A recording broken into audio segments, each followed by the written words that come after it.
Welcome back. This is Steve, your YouTube English teacher, and we have some writing today, some writing practice, but making it very specific. I am giving you useful phrases that you can use today for the essay. So today's class will be those useful phrases.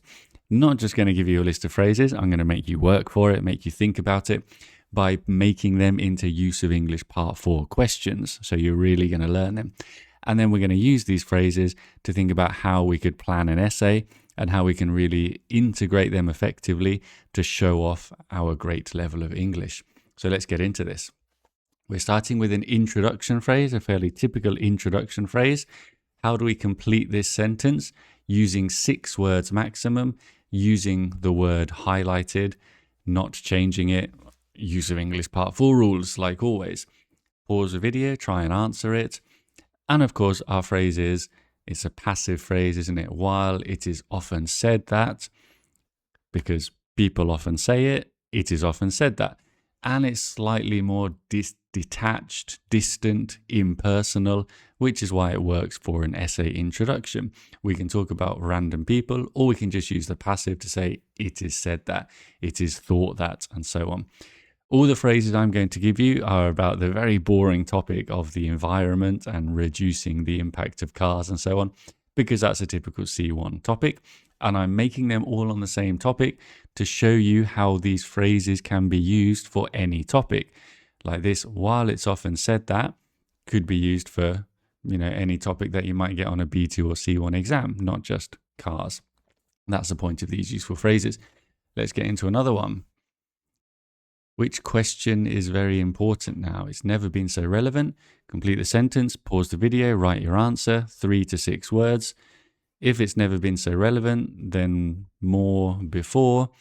It is more relevant than ever before, or more relevant now, or now more relevant than. You could say is now more relevant than ever before. But the point is you've got this comparison with now and ever before. That's how we're going to use that phrase. And again, use this in any introduction to talk about how important the question, the topic, the issue is. It's more relevant now than ever before. Could be used for any topic. All right, as we start to think about how we develop our ideas, we might be using phrases like this. Although a lot of people believe it, building roads does not reduce congestion because people just start driving more. So we need a phrase that means although a lot of people believe it with contrary. Contrary to what a lot of people believe. That's 8 words. That's not going to work. So have a think about it. What's your answer? Contrary to was a good start. Well done. We've got contrary to common or popular belief. We need an adjective to say something that a lot of people believe. Well, that is common or popular belief. And now it fits and it makes sense.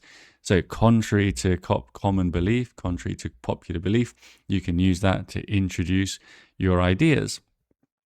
Another developing phrase, giving evidence when you're developing your ideas, talking about the trends in society, really useful phrase. There are far more electric cars. What's happened with the number of electric cars? Super common C1 Part 4 phrase. You're talking about increases, decreases, falls, and so on. There has been a sharp increase or rise in the number of electric cars. I have included that phrase in at least 2 of my Use of English Part 4 videos, so hopefully my hardcore fans know that one. But you can also see how it fits for almost any essay. Again, you can use this to talk about social media usage, to talk about the role of AI, to talk about technology in education. Of course, things are changing in society. So use a nice phrase like this with a dramatic rise in or a steep increase in, these kind of things. We have one more developing phrase. There's going to be 6 phrases in total in this video for the essay. We are highlighting a fact. Of course, we're going to be highlighting facts as evidence to support our argument in our essay. Electric scooters are affordable and easy to use. That's important. With worth, how do we use worth? We use worth with ing, don't we? Something is worth doing. So it is also worth highlighting. Don't forget the also from the first sentence. Be careful with this for your Use of English Part 4 technique. and worth with ing. And of course, it is, we need a dummy subject and a verb there because it's English. We need a subject and a verb and so on. And worth is not a verb. It's an adjective, isn't it? So our final phrase, which we might be able to use for a conclusion, talking about the arguments above that we have made. Now we should do this. In light of is the expression, in light of the arguments above, or in light of the above, I guess we could say. But we do have the arguments above in our first phrase. So this is a nice concluding phrase that you can use. So what we're going to do with all these phrases, well, hopefully you've written them in your notes because you're a good applied student who's got a nice notebook. If not, that's going to be something you need to get, a beautiful notebook with all the different parts of the exam, as I always talk about in lots of my videos. And you've got this for your essay, for your writing, some nice phrases you can use. And the thing to do after that, of course, is to write the essay. So I've given you a question here. What I'm going to be doing in my classes is making sure that I can see all the students' plans, because we're going to plan it together in class and then they can write it for homework. So I want to see a plan with the basic ideas, so the points you're going to make in each paragraph, but also the phrases from this class and how you're going to integrate them into the essay. So you've got them in your notes.